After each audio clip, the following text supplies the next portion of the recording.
Howdy folks, hope you're all having a good weekend, and welcome back, at long last, to Subnautica Below Zero. Now there's a very good reason why I haven't covered this game much, or at all, over the last few months, because the developers basically shit-canned the entire script, hired a new scriptwriter, and started development of the story pretty much from scratch. Which meant that any kind of a playthrough, and it is even now still in early access, but any kind of a playthrough was largely pointless because it was just littered with placeholders, stuff that hadn't been put in yet, stuff that just didn't really work. However, good news, with the latest major patch which came out 2 days ago, the story is complete and everything is fully voiced. And we can finally get a decent idea of what this game is actually going to be like when it's released. This is the farthest that I can take you on company space bucks, Robin. You sure you want this? The research is in everything. It is to me and Sam. I need to know what happened. The meteor storm.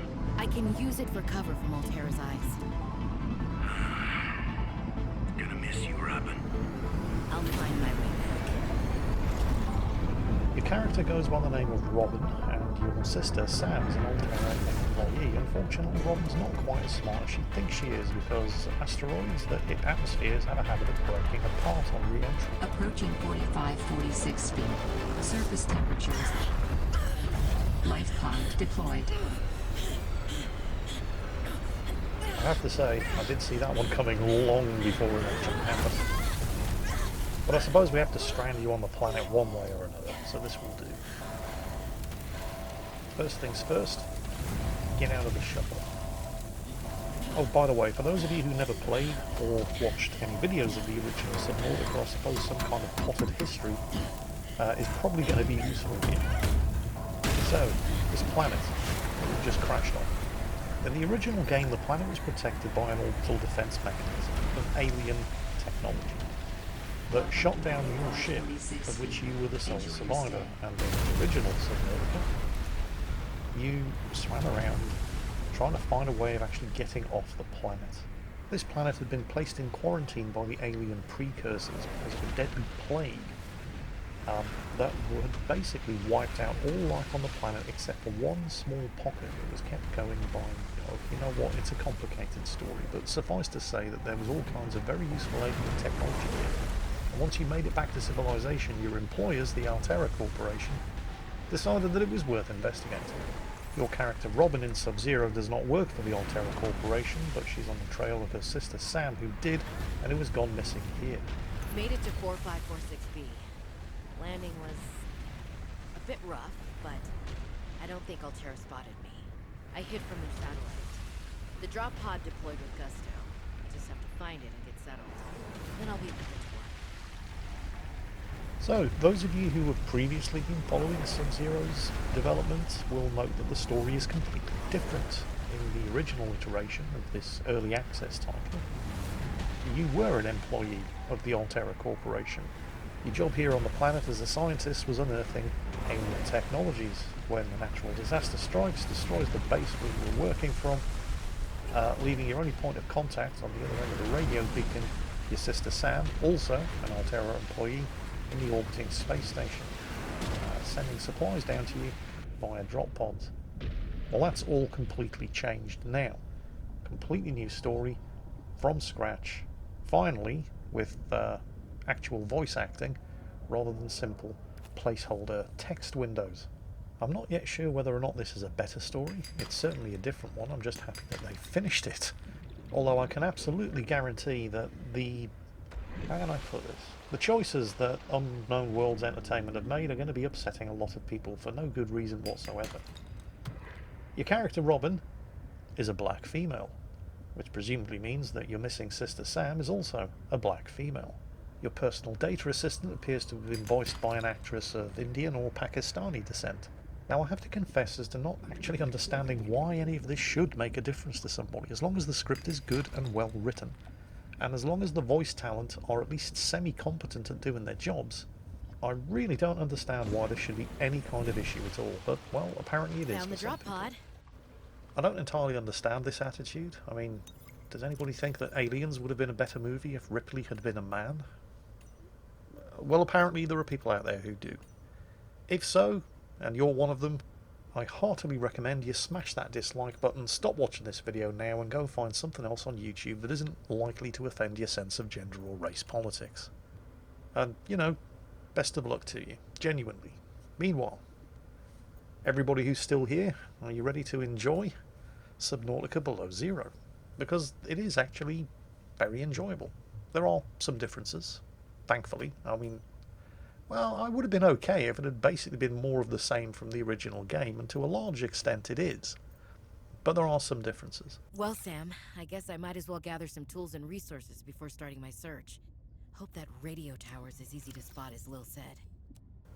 The first and most obvious difference is, well, it's hinted at in the title, Subnautica Below Zero. Temperature, while you're above water, is going to be an issue. This is an extremely cold planet. Too cold for you to survive without some type of protection. But that's not going to be an immediate issue at the beginning, because you're going to be spending most of the beginning of the game underwater, where oxygen and not temperature is going to be the major limiting factor, very much like the original Subnautica. And to begin with, things are very much like the original Subnautica. I'm pretty sure, well, they've obviously reused a lot of the original assets. They might have sharpened and retextured them up. Should be able to use this. But it's on the same planet in more or less the same area, so it's not really surprising that they should be reusing some of the original assets. There is a lot here that's new, however.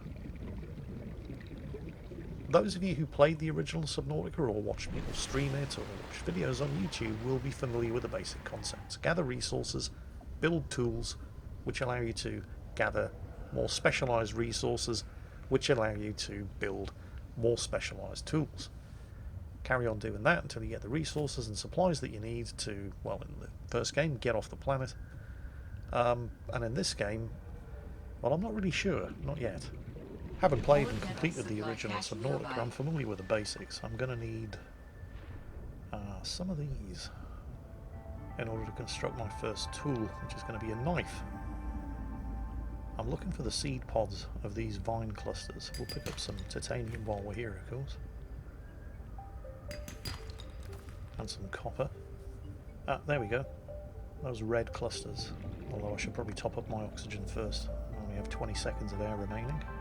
Oh, what's that breaking through the surface of the water? Oh, the hailstones. That's new. Didn't have that in the original game. Very nice effect. Anyway, grab some of these creepvine seed clusters. These can be pressed for their oil in the fabricator and used to make rubber. And I'm going to need the rubber along with the titanium that I just picked up to construct my survival knife.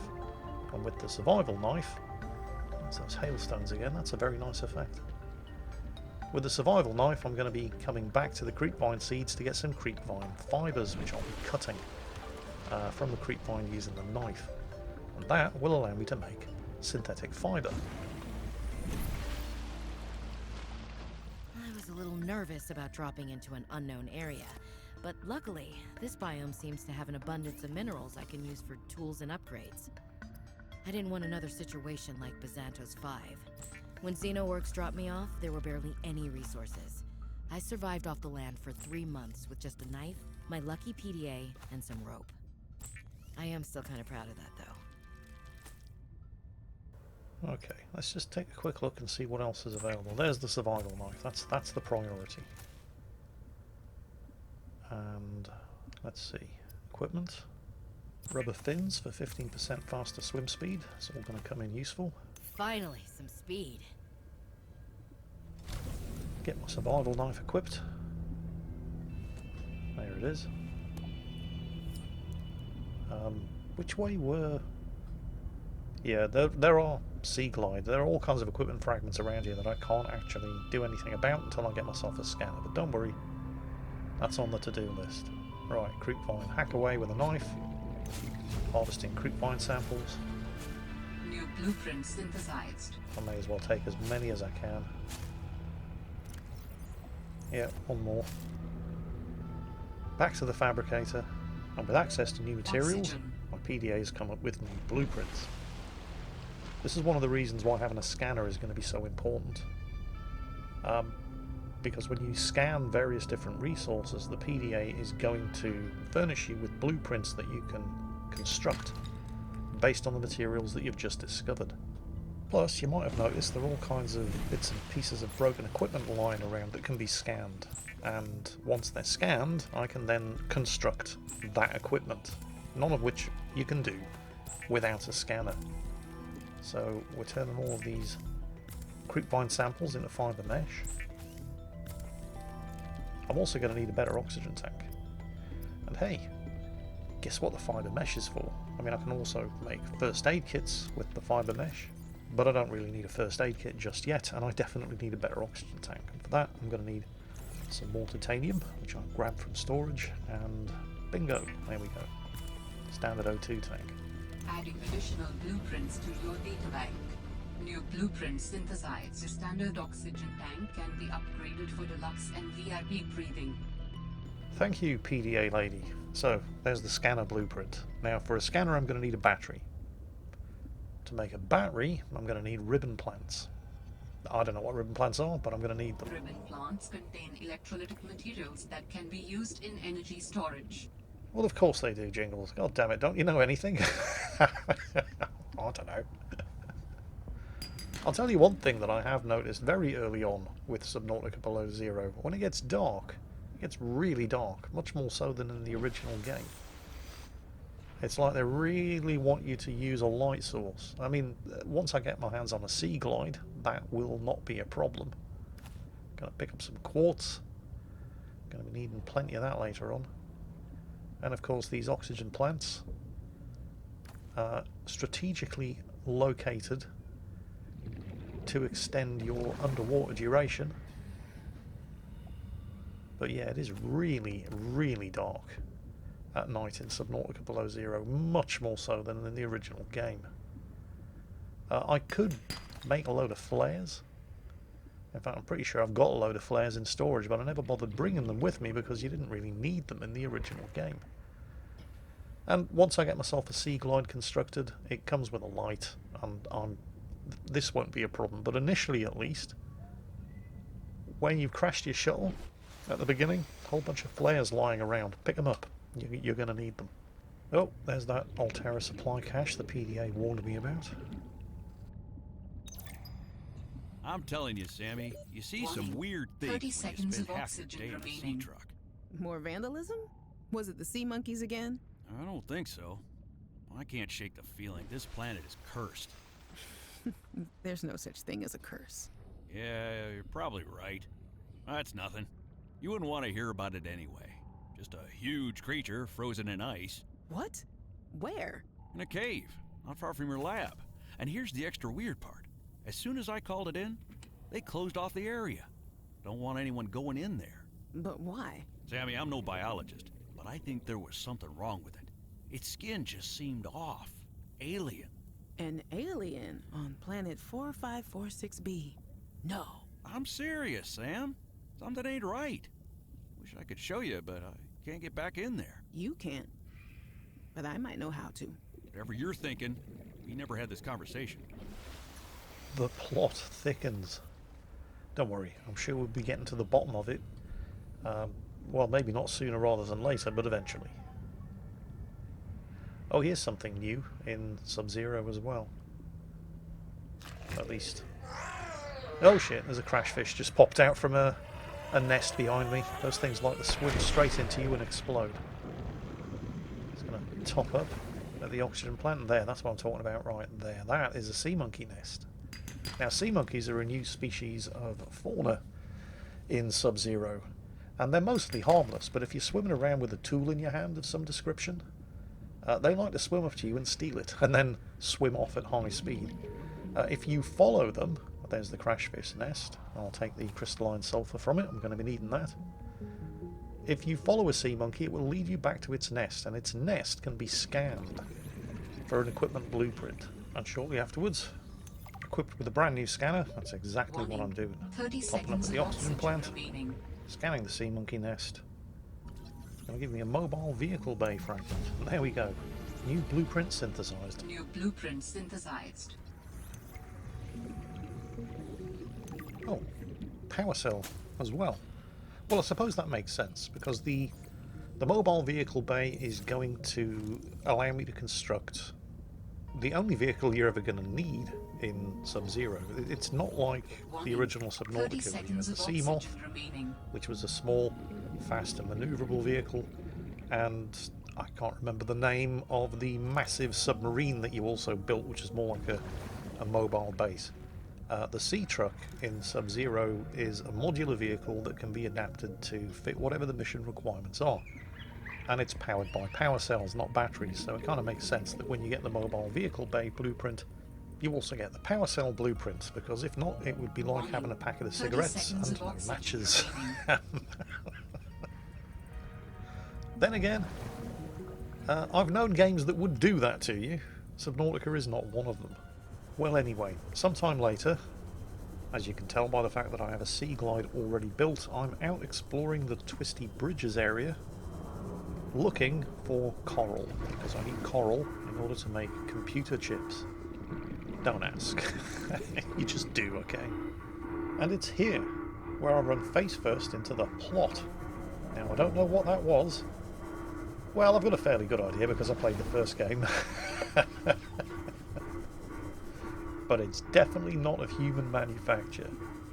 It's almost as if the game wants you to follow all of these flashing green alien lights and has handily placed a whole bunch of oxygen plants nearby to ensure that you don't drown along the way. Oh, what's this? This, kids, is where you run face first into the plot. Warning, passing 200 meters. Oxygen efficiency greatly decreased. Hello? Is someone there? In a manner of speaking. We're running out of time.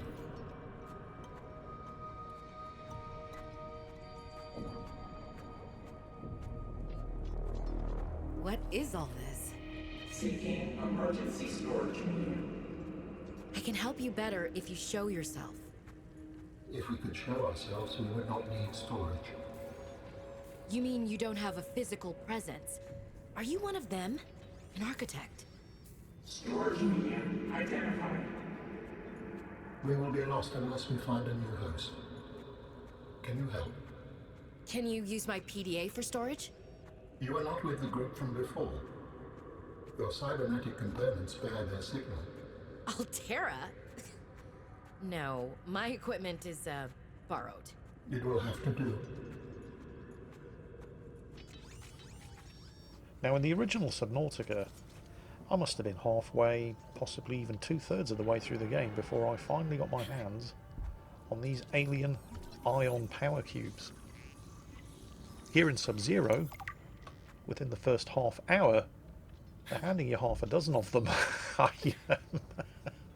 I don't know whether I should be worried or reassured by that. Still, I'll take them.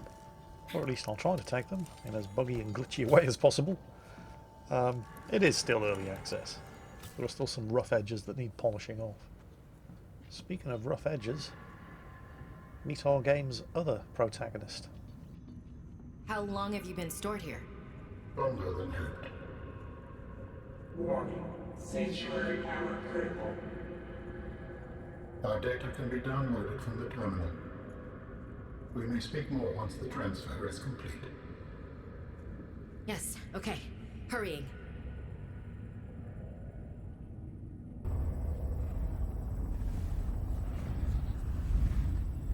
Storage medium accepted.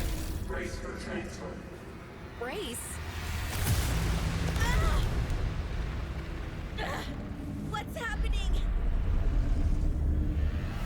Transferring.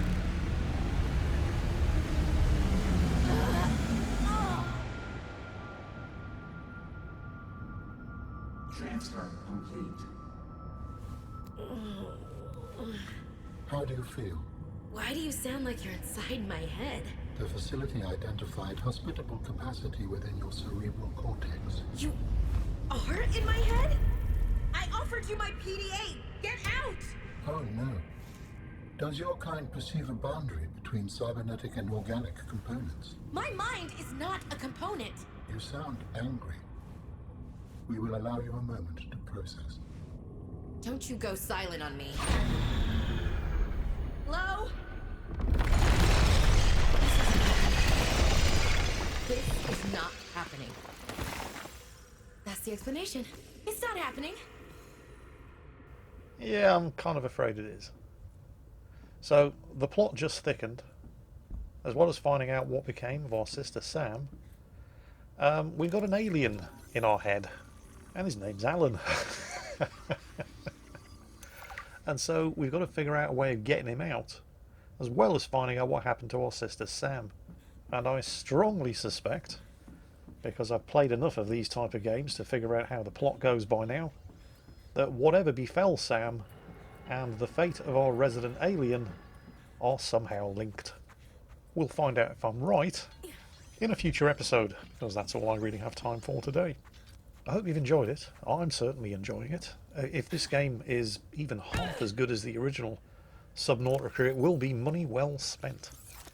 And I hope you all have a good weekend, because that is it. As always, take care, stay safe, and I'll catch you next time.